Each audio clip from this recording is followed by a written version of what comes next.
অনেকের অনেক ধারণা যে রান্নার ভিডিওগুলো বেশি ভাইরাল ওয়াও! হয় না। যারা কালারটা ভালো কত চমৎকার আসছে। প্রফেশনালভাবে ভিডিওগুলো করে তাদের অবশ্যই ভাইরাল হয়। তো এভাবে ডাল রান্নাটা করলে আপনি বাগার দিলে অবশ্যই অনেক টেস্ট হবে।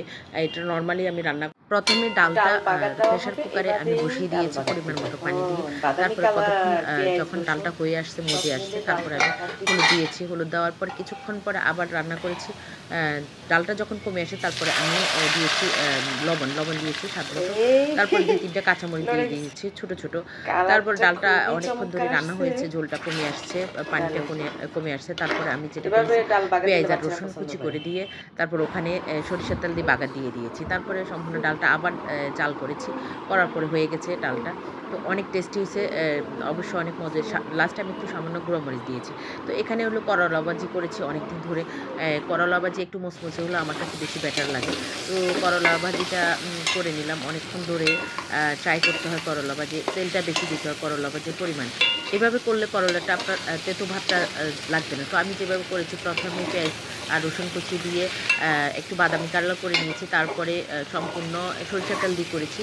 পরিমাণ মতো তেল দিয়েছি। অবশ্যই তো তেলটার পরিমাণ বেশি দিতে হবে।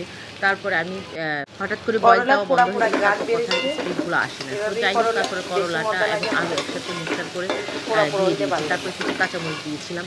তো কয়েকটা কাঁচামরিচ দিয়ে অনেকক্ষণ ধরে নাড়াচাড়া করেছি এবং আমি যেটা করেছি কিছুক্ষণ রান্না করার পরে নাড়াচাড়া করার পরে, কারণ করলাটা নিচে দিয়ে লেগে যায়। যত বেশি তেল দিবেন তত বেশি আপনার করলাটা খেতে অনেক বেশি সুস্বাদু হবে।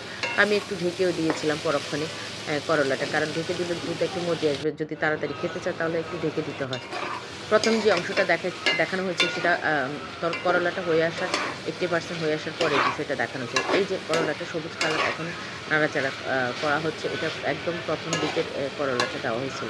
তো এখানে পেঁয়াজ আর কাঁচামরিচ সব মিলে একটু রসুন, হলুদ, মরিচ সব মিলে আমি আগে এটাকে আ রান্না করে ফেলছি হলুদ, মরিচ দিয়ে সব কিছু দিয়ে। এক্সট্রা কোনো বাটা মসলা ইউজ করা হয় নাই। শুধু এমনি নরমালি। তো হলুদটা আমি একটা পোটাতে ছিল এটাতে ঝেঁকে দেওয়া লাগে আমার। তো এটা কতক্ষণ ধরে একটু বাদামি কালার করে নিয়েছি। কারণ বাদামি কালার পেঁয়াজটা করলে একটু ফ্লেভার আসে আম করলার ভিতরে। মানে যেকোনো ভাজি করতে গেলে আপনি যদি পেঁয়াজটা একটু বাদামি কালার করেন, মরিচটা একটু খেতে আলাদা একটা টেস্ট এবং খুবই ভালো লাগে যেটা বলার বাইরে। গরম ভাতের সাথে তো করলা অসম্ভব, সাথে যদি ডাল হয় কোনো কথা নেই। তো যখন আমি করলাটা দিচ্ছিলাম সেই মুহূর্তটা ভিডিও ধারণ করলাম। তো এবার আসলে আমি খুন্তি দিয়ে করেছি। কাঠের খুন্তি দিয়ে করলে বেটার হতো। তবে খুন্তি দিয়ে করা হলো আমার কড়াইটা একদম অয়েলি ভাবটা চলে গেছে। যদিও ননস্টিক এটা আসলে একজন ইউজ করলে একটা কড়াই ভালো থাকে। যখন সবাই পরিবারে কেউ না কেউ কিছু না কিছু করতে আসে তখন জিনিসটা আর সেই সৌন্দর্য টেক্সচারটা থাকে না। এই হলো একটা অবস্থা। তো যাই হোক আমার করলাটা তো ১ম দিকেই শেষের অংশগুলো দেখানো হয়েছে। তো এখন ১ম অংশগুলা আমি একটু ভিডিওটা এদিক সেদিক করে মানে পিছনের অংশগুলো সামনে নিয়ে আসছি। আর সামনের অংশগুলো পিছনে নিয়ে গেছি। যাই হোক এইখানে করলার ১ম অপশনটা দেওয়া হইছে, পেঁয়াজ দিয়েছি। তো আজকে ভিডিওটা একটু উল্টোপাল্টা করেছি। কারণ মাঝে মধ্যে একঘেয়েমি ভিডিও ভাল লাগে না। তো আমি ভাবলাম যে আগে পরে করি। তবে সিরিয়াল মেইনটেইন করে করাটা অনেক বেশি বেটার ছিল।